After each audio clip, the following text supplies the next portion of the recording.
Good day, and thank you for joining us for this special weather briefing pertaining to the upcoming winter weather system we have coming toward the inland Northwest. My name is John Fox, and I'm a meteorologist with the National Weather Service in Spokane. So before we get started, let's take a look at the latest weather map. This was just before noon on Friday. And what we have here is the big low pressure system, which is going to be responsible for most of this storm system. It's well wrapped up off the Oregon coast right now. Looking at radar, we do have some light returns or light snow across much of central Washington into the Okanagan Valley. Thus far, we've seen a few reports of maybe up to an inch of snow so far, and that's mainly on the grassy surfaces. But what's more important is we have some much colder air poised on the east side of the Continental Divide, where temperatures right now are only in the mid-teens to mid-20s. And as that low pressure system drops down the coast for tonight into tomorrow, it's going to suck that colder air down the Purcell Trench or from Sandpoint down to Coeur d'Alene and pull it across all of eastern Washington and North Idaho overnight. Meanwhile, moisture from that low pressure system is going to mix with that colder air, resulting in widespread snow coverage for later tonight. So what are we looking at as far as the timetable or as far as the impacts go? For the most part, we think today is going to be relatively quiet. Again, we have snow right now over central Washington, and that's going to be moving into east Washington and North Idaho during the afternoon and evening hours. But for tonight and tomorrow, that's when we expect to see the main brunt of this system. That's when the snow rates really begin to pick up. That's as the colder temperatures move into the area. And as those colder temperatures move into the area, they'll be accompanied by fairly strong north to northeast winds. We'll show you exactly where we expect those strongest winds to develop. With the winds and the colder temperatures, we're also expecting to see some bitter cold wind chills and areas of blowing and drifting snow. For Saturday night, we're looking at cold temperatures, but the winds begin to decrease a little bit. Nonetheless, with the cold temperatures and the wind, we are looking at some fairly cold wind chill values, and that's also going to be true for tonight as well. Also, a small threat of light snow across the far southern portions of Washington. By the time we get into Sunday, the winds continue to decrease. Light snow will be possible once again, but we expect that mainly to be across extreme southern third of Washington. We'll call it south of I-90 or so. Even if that were to materialize, it does not look heavy at this point. So here's the impacts map we showed yesterday. And again, we expect the main problems to revolve across these areas shaded in red. That's where we would expect to see the heaviest snow. As far as the strongest winds would go, that would be from Bonners Ferry to Sandpoint through Coeur d'Alene, Spokane, and on to western portions or eastern portions of the Columbia Basin, also over the Waterville Plateau as well. The areas shaded in red are where we have a winter storm warning in effect. That's for the heaviest snow amounts and the combination of some winds as well, especially out here from the Okanagan Valley onto the Waterville Plateau. For these areas shaded in orange, generally speaking, we have a combination of a wind advisory in effect, as well as a winter weather advisory for those light to moderate snow amounts combining with the winds expected later in the forecast. And as far as the least amount of impacts for this storm system, it still looks like down by the LC Valley would where we'd expect to see the least amount of action from this winter storm system. This is the impact table, just a few cities listed around the inland Northwest. I'm not going to go into detail and discuss what's on this chart. However, you can pause the video and look at your leisure to see what's going to happen nearest where you live. So let's get to the specifics now for the snow forecast. This is the snow forecast for today. Again, we've already started to see some light snow develop near the Cascades into the Okanagan Valley, Waterville Plateau area. For the most part, much of this snow accumulation will occur on grassy surfaces or non-road surfaces. Due to the fact that it's mid-March, we're seeing some warm road temperatures and warm subsurface temperatures right below the roads. We're not too confident a lot of this snow is going to accumulate on the roadways during the daytime hours.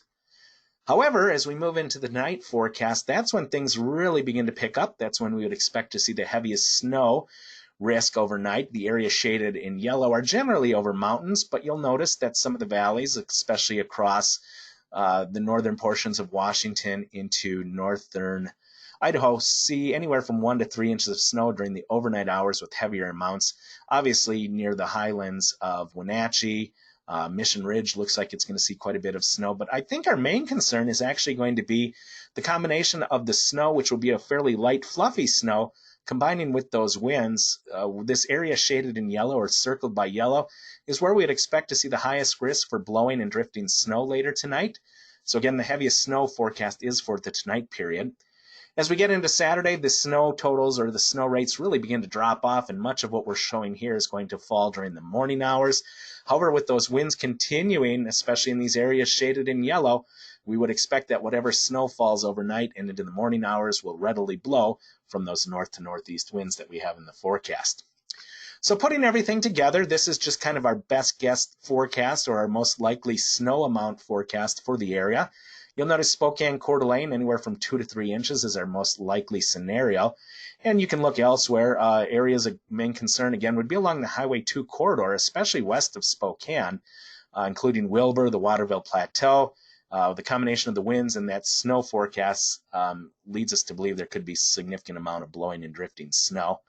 So that's our most likely snow amount forecast. If we look at a zoomed in area of that, again, the area we're really concerned with is Mission Ridge, where we have up to 2 feet of snow in the forecast. Loop Loop Pass, up to a foot of snow. And here on the Waterville Plateau, along Highway 2, anywhere from 6 to 10 inches of snow. And again, that's going to be fairly light, fluffy snow. Here's our 90% chance you can expect to see at least this much snow for these areas shown. Again, Spokane, Coeur d'Alene area, 1 to 2 inches of snow. We think in downtown Spokane it's going to be closer to that inch. Out on the West Plains, maybe South Hill at the higher elevations, it would be closer to that 2 inches. But you'll notice much of what's south of I-90, not a whole lot of snow in the forecast. And again, we expect 90% of seeing at least this much snow. Now let's go to the other side of the coin where we're looking at a 10% chance of seeing up to this amount of snow.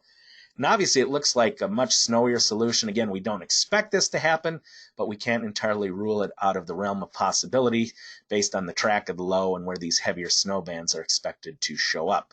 So again, we're not going to dwell on this too much. This would be what we would call our worst case scenario, but we're not saying there's no possibility of this happening. We just don't expect that to happen at this time. So we've talked about the snow. Let's again revisit what sort of winds we're looking at.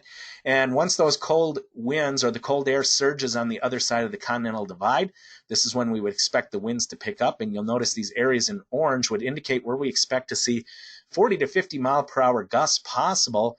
And the main risk of that would be from 8 p.m. tonight through about noon tomorrow.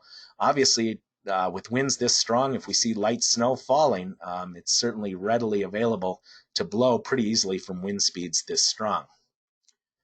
So what sort of temperatures are we expecting as this colder air surges into the area? These are the low temperatures, what we're expecting to see Saturday morning or late tonight Saturday morning, and you see widespread teens across much of the area. The one area that does not look like it's going to see the Arctic air moving in would be down over the southeast corner of Washington into north central Idaho and perhaps down to the Tri-Cities and Walla Walla as well. When you factor in the winds and those temperatures, we're still looking at single-digit wind chill values, below zero for any area shaded in purple. This is much colder than anything we've seen in recent times, so it may actually feel much colder than what we're showing here. So make sure you dress accordingly if you're going to be outside during tomorrow morning at all. During the daytime hours, it really doesn't warm up significantly. What we're showing here is temperatures generally in the mid-30s to mid-20s. A lot of these values will be near records for this time of year, so it is fairly historical. We don't typically see temperatures like this in the middle of March, but that's what our forecast shows for tomorrow. So very cold tomorrow. Again, we'll still have the winds during the day. As we go into tomorrow night or Sunday night, call it Sunday morning, Saturday night, Sunday morning, again, temperatures really don't look very mild. We're looking at single digits and teens over most locations for lows. Even though the winds are going to be a little bit lighter by the time we get into Saturday night and Sunday, those colder temperatures will still result in some very chilly wind chill values. Again, areas in purple are going to be below zero as far as the wind chill is concerned.